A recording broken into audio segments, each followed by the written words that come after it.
Let's talk about something that doesn't get nearly enough attention in aging research: metabolic flexibility. Now, this is the body's ability to switch between burning different fuel sources, primarily glucose and fat, depending on what's available and what you're doing. And here's the problem. As we age, we lose this ability. We become metabolically rigid, stuck in one gear, and that rigidity is absolutely central to why we develop insulin resistance, type 2 diabetes, and ultimately accelerated aging. Think about it this way.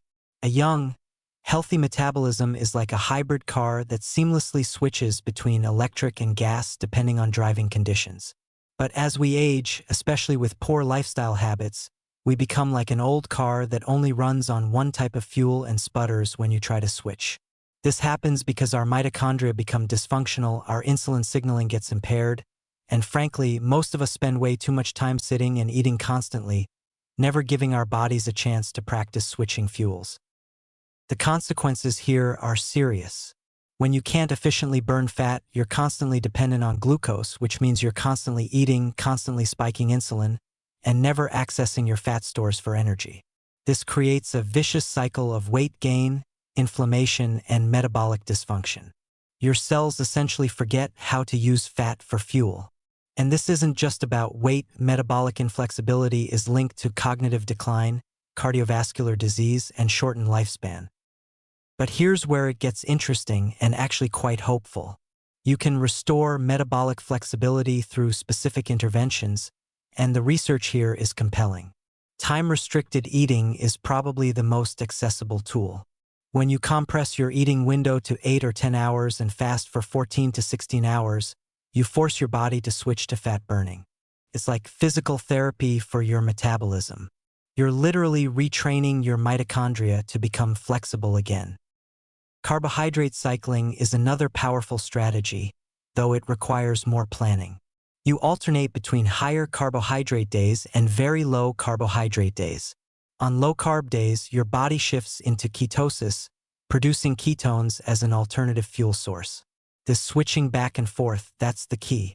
You're not staying in ketosis permanently, which can have its own issues. You're teaching your body to be adaptable.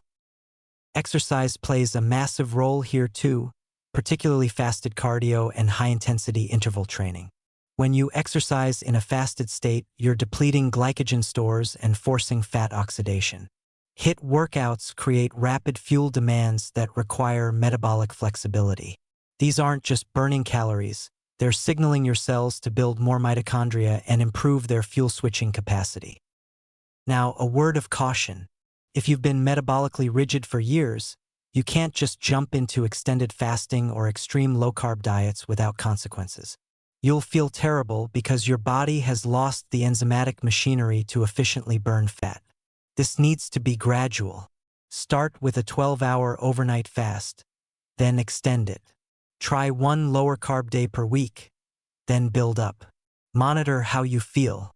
Some people can check their ketone levels with a blood meter to see if they're actually achieving metabolic switching. The ultimate goal here is AMPK activation.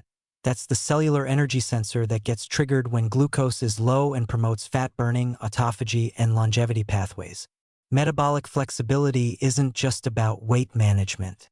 It's about cellular health, inflammation reduction, and activating the very pathways that slow aging.